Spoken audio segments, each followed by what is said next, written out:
Let's go. Wait, bye-bye. We'll be back. Bye-bye. Job for everybody, and welcome to Kilimanjaro Safaris. A few things as we go into reserve today, of course. Remember to stay seated for us at all times. Keeping your hands, arms, feet, and legs inside the vehicle. You will see right away, yes, this trail is going to be rough. Some of the bushes get close, some have long thorns. That's why we need everyone seated with their hands inside. If you're traveling with very small children today, they can sit on your lap, that's fine. But they must stay seated on your lap at all times. Do not stand them on your lap. Do not stand on the seats. Do not pass them back and forth across the rows. Do not hold them up in the air over your head. We need everybody seated through the trip. And if you want to take photo or video of the safari, you can take all you want. I'd recommend now. Think about setting the camera maybe for an action or a sports or a motion mode. Use a fast shutter speed. Animals will run, and they run quickly. That takes the blurriness out of those pictures. We'll start heading in. First we're coming into called the Little Aturi Forest.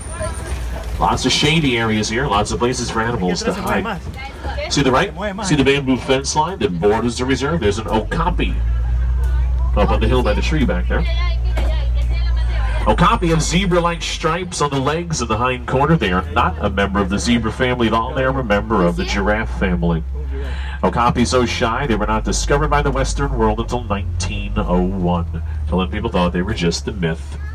If you want to find out more about Okapi when we come back from our trip, you can take a walk over there by the Gorilla Falls Exploration Trail. I'll give you lots of information on them over there too. So we're going to check out all these watering holes as we come through the forest. Watering holes are very important in the lives of the animals. I've seen black rhino on the other side of this big watering hole on the left. We'll take a look there today. Black rhino, I don't see a thing. That's a black rhino laying across the water on the left there. See where the red rock wall ends up there? Here's another one. Look closer. Up on the left ahead. Look closer. It's all covered in mud there. Black rhino, very rare to find around. They've been hit hard by poaching. Estimated less than 5,000 left in the world. Very thick skin on a black rhino. Very tough. They can repel any carnivore known except people. On the right here, greater kudu on the hill. Light brown striped antelope.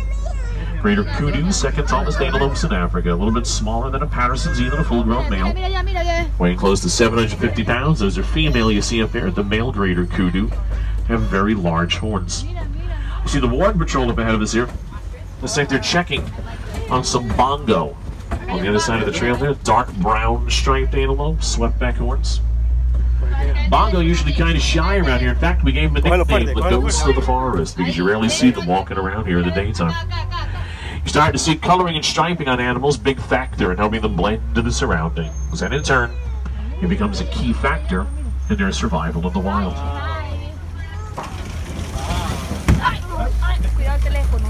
Now head away. Little Aturi Forest. We'll check around down by Safi River. Safi River is sometimes a good place for finding Nile hippopotamus.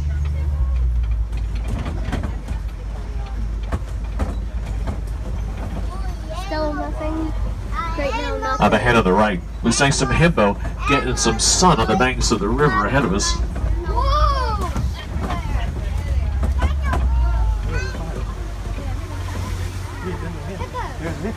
See them on the left here too, in the water.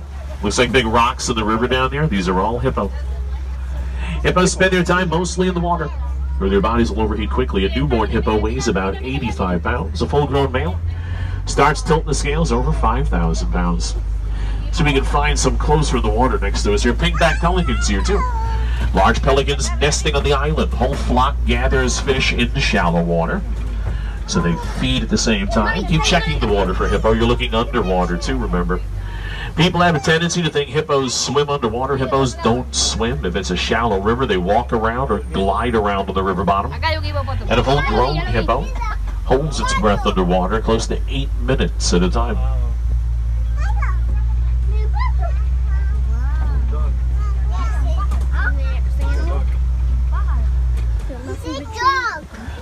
Whole bridge here. Make sure you stay seated. Cross your fingers for us. We'll watch the bridge. Look around now. Crocodiles watching you down below.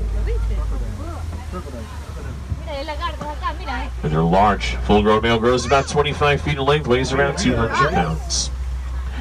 Some of the crocs laying on the banks of the rivers with their mouths open, keeping their mouths open to cool themselves down, or when it's necessary to help warm themselves up. It's how they help regulate their body temperature.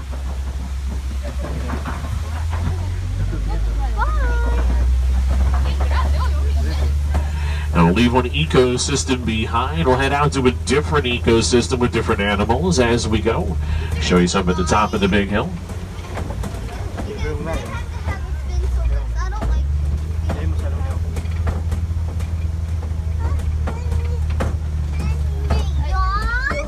You see the big tree up ahead on the right across the trail here. It's what's known as a baobab tree. It's a fairly common sight on the plains of Africa. Now, baobab trees get leaves around 3 months out of the year in total. So 90 days on through the year, give or take, that big tree has leaves. The rest of the year looks like that. Reason they swell up to that size, the trunks hold water. Elephants puncture those open with their tusks in the event that they need fresh drinking water.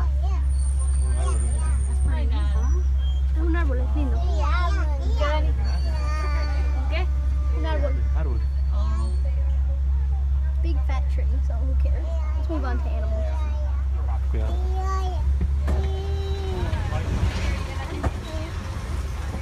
entering the safari area. Good look at the savanna down below. The savanna, part of the vast Serengeti grassland system. Serengeti grassland system going to stretch on out here for hundreds of miles. Zebra and wildebeest migrate through here.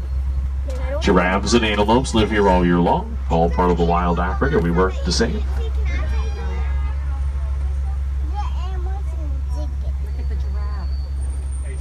First giraffe spottings up across the side of the trail through the trees in there. We're going to circle out there. We're going to try and get a closer look.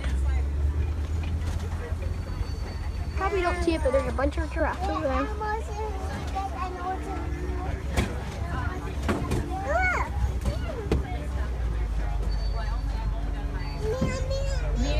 Do you see them out?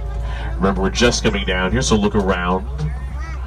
Look at the high grass, look at the shady areas, into the trees and into the bushes. Animals hide anywhere around.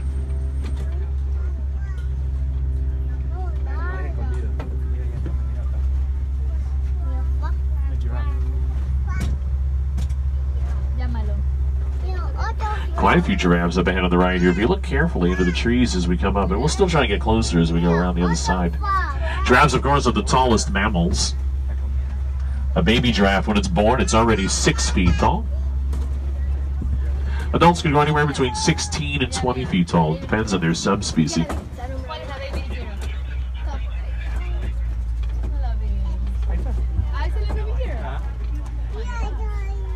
You see how the patterns on the coat will help them start to blend in.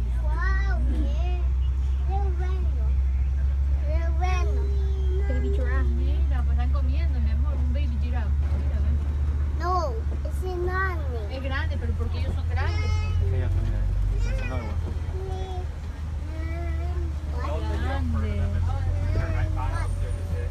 Acá es de león. We're trying to get a little bit better look as we come around. See across on the left over there? There's that little cave. See the cave entrance in the back, and then there's some African wild dogs laying over there. A lot of people think those are hyena. Those are not hyena. Hyena are a whole different species of animal. Those are African wild dogs. They're painted dogs, too. African wild dogs, the most successful hunters in Africa. They outdo all the cat groups on the continent. They hunt in packs. They pursue their prey until their prey drops from exhaustion, no matter how long it's going to take them. And after that, they will close in on them. Sable antelope, on the left of the meadow out here, the reddish-brown colored antelope with the curved horns.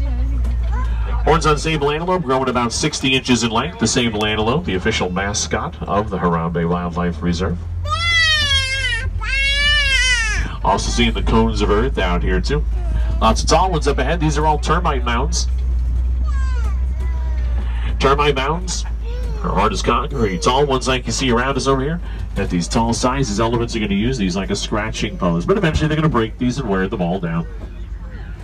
After that, antelope and gazelle, they use a small termite mound as a lookout point to watch for predators that hide in tall grass. Speaking of tall, still checking out these giraffes around us here as we go.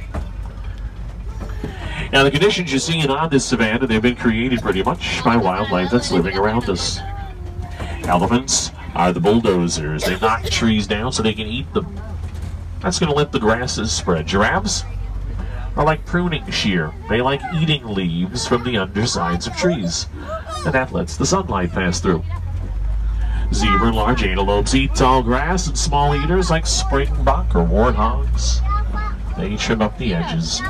So in a balanced system, there's food for all. You're still checking out these giraffes here. You're looking at Maasai giraffe. Maasai giraffe a little darker in color than the average giraffe.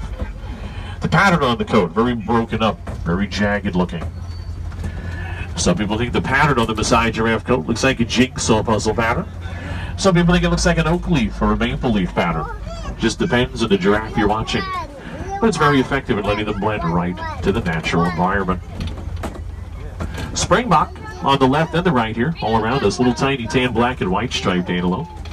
Springbok get their name from their ability to spring.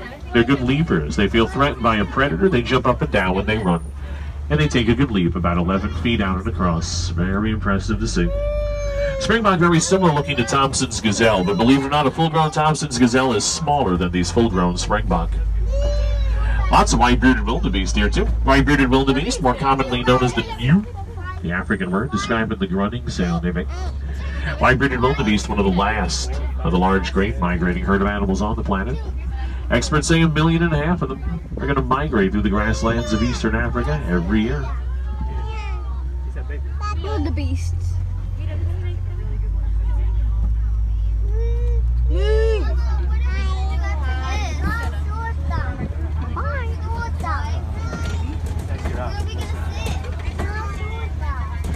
We're out this far, we can head over toward elephant country. We can also take a quick pass by Monkey Point. Monkey Point up ahead.